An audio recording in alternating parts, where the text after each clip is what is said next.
Welcome to the Top M&A Entrepreneurs Deal Review Day. We've got Khalid Azhar from magnoliafirm.co. Welcome to the show.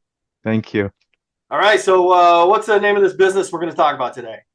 Well, can I give the business name here? There's no NDA, Oh, no so business name. Okay, tell me no, more now. yeah, What does the no. business do? What does the Kids business do? educational, yeah, kids educational mobile app. So really cool mobile app. 3 to 13 Oh, of hold on. ages. Shit. Let me start over because I That's didn't all right. hit. Oh, I am recording. Never mind. I have to go back and fix it. All right, so what does the business do? So the business is a kids educational mobile app, covers ages 3 to 13. So pretty much preschool to kindergarten all the way up to seventh grade. And I myself got to test it out, and I got to learn a little bit about photosynthesis, which I haven't learned about in a long time. So Long that was time. fun with some drag and drop. Yeah, it was fantastic. Mobile app. How old is the business? The business has been worked on by the owner for approximately 12 years, actually. He had the idea in 2020, 2011, he launched it, and he's been working on it for that long, and now it's got a hockey puck. It's in now the seven figures in gross All right. revenue, which we'll get to in a What is minute. the gross revenue? The trailing the year to date for 2023 is 3.1. Yep. So they'll probably do about 3.4. Last year's was 3.1. So growing at this rate about 10 to 15% from last year to this Yeah. year. What's the percentage of reoccurring revenue versus one time new customers? It is all reoccurring revenue. Yeah. This is a mobile app, so they're paying. So, so for somebody that's interested, we got cohorts, churn, retention metrics, all that fun stuff. Disclaimer, brand new listing. So we are still going through some of the KPIs. Again, because it's, founder operated, you find sometimes these companies have information in a bunch of different places. They focused on the business. They rarely look back, and so but yes, all recurring revenue. Yeah. So what's the gross profit and gross profit on it? Yeah, so I'll take you through 2022 and excuse me. Let's start with actually 2021 was 2 million in gross revenue. 2022 is 3.1. Again, 2023 is going to be estimated about 3.4 to 3.5. And I'm finishing that calculation. Then you're looking at about, man, these app store fees are killer. They could be anywhere between 15 to 30%. So you're looking at about a 30% COGS right there, cost of service, which leaves the gross profit, let's say for 2022 to be about 2.2 million. And for 2023, you're probably looking at about 2.4, 2.5 million. So you're looking at a gross profit margin of between about 72 to 65 to 72. All right. Large range there. That's because a couple things happened. Um, as you grow, Apple charges you more, believe it or not, once you break a million. I So know. I didn't know that, but that's progressive. Yes. Yeah, yeah. Progressive. And quite significantly a lot. It goes from 15 to 30%. They double their fees. Um, and then the other thing that's occurring is on a renewal, it's less than on a first-time subscriber. So it's a mixture of these different fees per marginal sort of revenue and type of All recurring right. So tell revenue. me about the profits. What's the net profit margin? Yeah, this thing, we put some ad backs in because the owner paid themselves extra. We added about a $60,000 owner operator salary. I know that's conservative. I'm a startup guy, I'm an entrepreneur, so I always keep that pretty conservative. Everybody can do their own analysis. With ad backs, you're looking at 2022, 2.1 million in adjusted EBITDA. So after ad backs. So you're talking 3.1 top line in 2022, 2.1 adjusted EBITDA for 2022. So very, very nice. I mean, Yeah. that's a cash So cow. how are you selling this? What are you looking for? Is this a SBA eligible? Oh, this thing's too big for SBA, man. Okay. Well, Look, what are you selling it for? 18 million. Oh, So okay. 18 you're million. So you're talking about a 9x multiple almost or more. on yep, on the EBITDA, and about, a 6x multiple on revenue. Okay. Um, a little less if you're actually into 2023, because 2023, the adjusted EBITDA will be about 2.4, 2.5, so a little bit less than that. All right. Um, So we were like yeah, Eight, Yeah, eight, eight. five. Yeah. Yeah. Look, I'll be honest, anybody out there listening, a company's worth what you're willing to pay. Come talk to me. Let's talk. I want to understand first and foremost, what are you looking for? Do you understand the opportunities? Do you understand the threats, the standard SWOT? Let's talk about the SWOT of it all and go from there. I Yeah. think people need to understand that the best thing you could do is submit an indication of interest and say, this is what I'm willing to pay, and we go from there. You're either really off, or we like who you are and you're going to bring something to the table that's unique to the seller, and we would consider, some different terms. Yeah. So why is he selling? He's done, man. He is, and you'll see this psychology of it. Most creators don't really like becoming managers, right? If you haven't read the article by Paul Graham, Maker versus Manager, or Maker and Manager, it's just makers get to spend time in deep states of flow creating these amazing things. Managers are managing people, and sometimes people just don't want to do that. And now it's to the point where he needs to be managing people doing things, and he doesn't want to do that. So who's the ideal buyer on this? Is it somebody, a financial buyer or strategic? I would say strategic. I think, and even, well, yeah, not financial, strategic individual or strategic Like a company, larger company that just want to put this in his portfolio. software publishing company, or someone who is familiar in the app space. They've came off of some app consulting role, VP of this, has some private funding access, and goes, I know SaaS, I know apps like the back of my hand. I can come run this thing instantly. Yeah. So what's unique about the business? You said that saw some explosive growth. What was the reason for that? So it got featured in a lot of places. It Did got he picked pay up. for those press releases, these No, inserts, or is no, just somebody pick it up? no, ASO, App Store Optimization. He first of all, he answered all the customer success tickets himself. So that made him have a really strong bond with his customers, which created great reviews on the App Store, which made him rise consistently in the App Store ratings when looking for kids games. He got featured on Amazon's a tablet as well, the kids tablet, and he does OEM. So he is comes pre-installed on a couple apps as well. A All couple a right. couple tablets, yeah.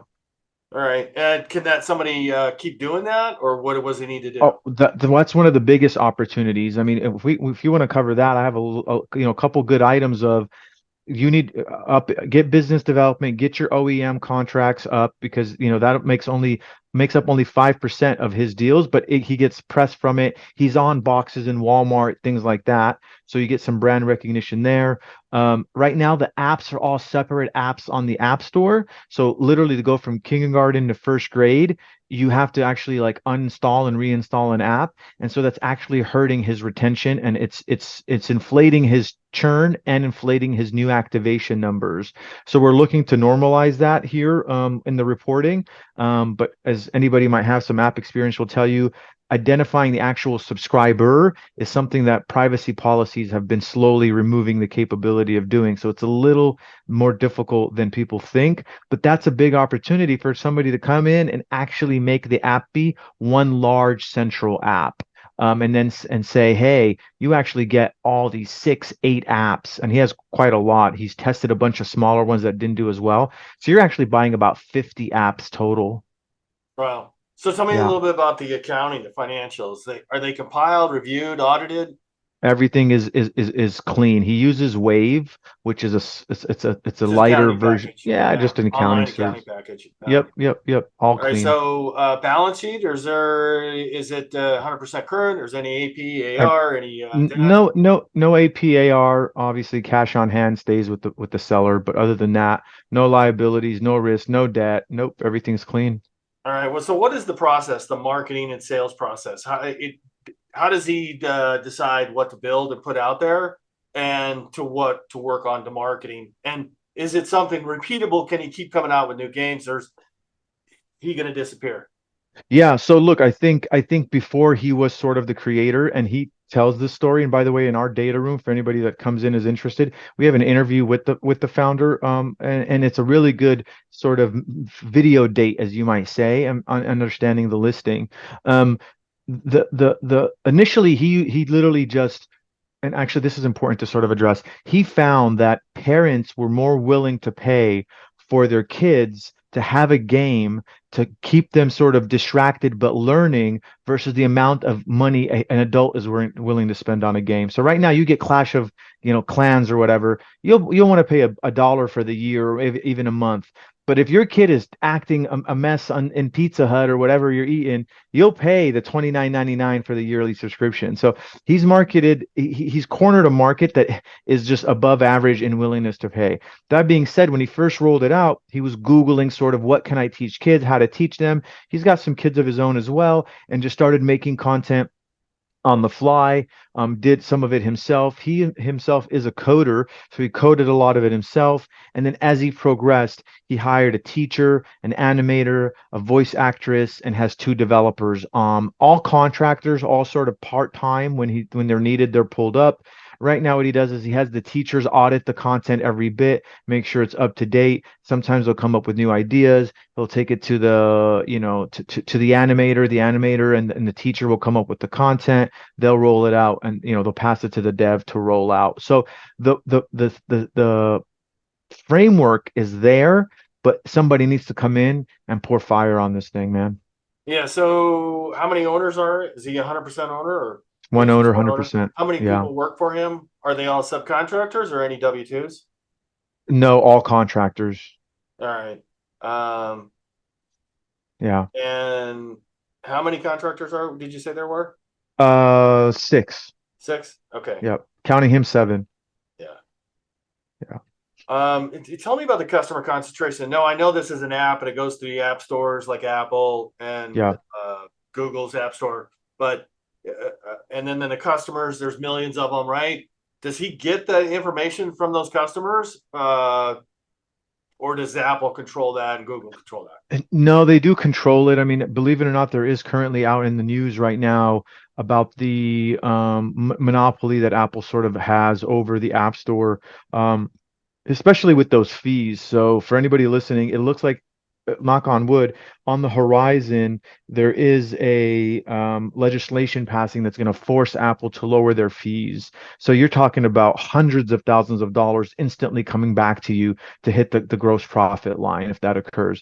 That being said, some of his recurring subscription is from people who buy directly on his website. It's very small, less than 5%, that he gets to actually buy through the website, and then he gives them a code, and then they can access it that way.